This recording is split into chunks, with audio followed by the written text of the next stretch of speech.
Veuillez faire une autoroute du Sud, s'il vous plaît, pour Sim the Kid.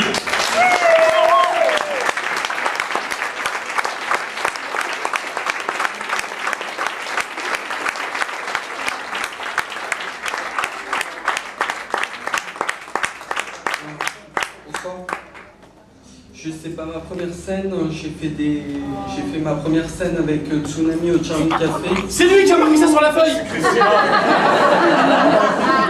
C'est ta première récit, alors arrête. Ouais. Je vais vous faire un texte qui s'appelle La date où ils ont dit. Prisonnier du lit de mon inconscient, j'ai appris à composer sans l'insouciance. Quand j'ai compris que j'avais frôlé le trépas, quand ils ont dit à mes parents que je ne me relèverais pas, peu de raisons d'être optimiste sur la suite des événements. Beaucoup ont essayé de m'arrêter vainement, refusant l'étiquette d'handicapé sous tous ses aspects. J'ai dit non à l'avenir qu'on me dessinait entre fauteuil roulant et sans spé. Nous préparons au pire, les médecins ont dit que je ne réussirais rien de ce qu'on dit facile, qu'aller jusqu'au lycée me serait très difficile. On s'est dit qu'on irait le plus loin tant que possible, tant que supportable. Parce que cloué à un fauteuil roulant, le corps coupé en deux, il n'y avait d'autre issue portable, à bout de bras. Mais je me suis fait seul, personne m'a rien prêté, avec la chance j'ai pas traité. Je me suis battu chaque jour sans m'arrêter.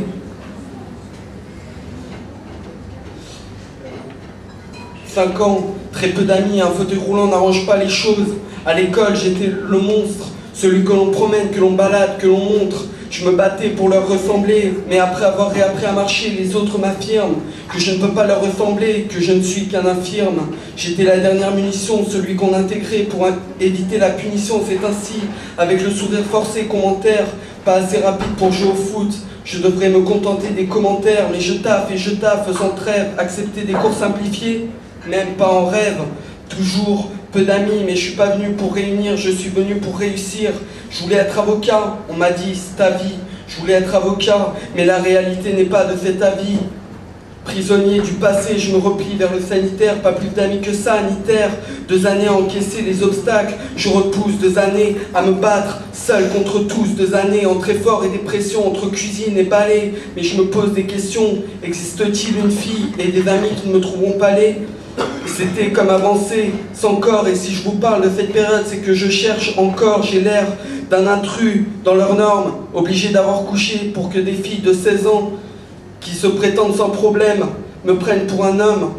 2 ans de plus, cavalier seul dans un élevage de chevaux, mais ce ne sont pas des petites connes qui vont me dire ce que je vaux. Octobre 2008, ma bulle de souffrance éclate, la réalité s'impose avec violence et latte. Mon être, ceux qui croient me connaître, affirmant que j'ai arrêté les cours par flemme, secours. Je n'ai pas arrêté de me battre depuis ce jour. 27 mai 95, ce n'est pas ma date de naissance, mais la source de toutes mes faiblesses, la source de toutes mes connaissances. Je m'appelle Élie, j'ai 20 ans et j'ai eu un traumatisme crânien.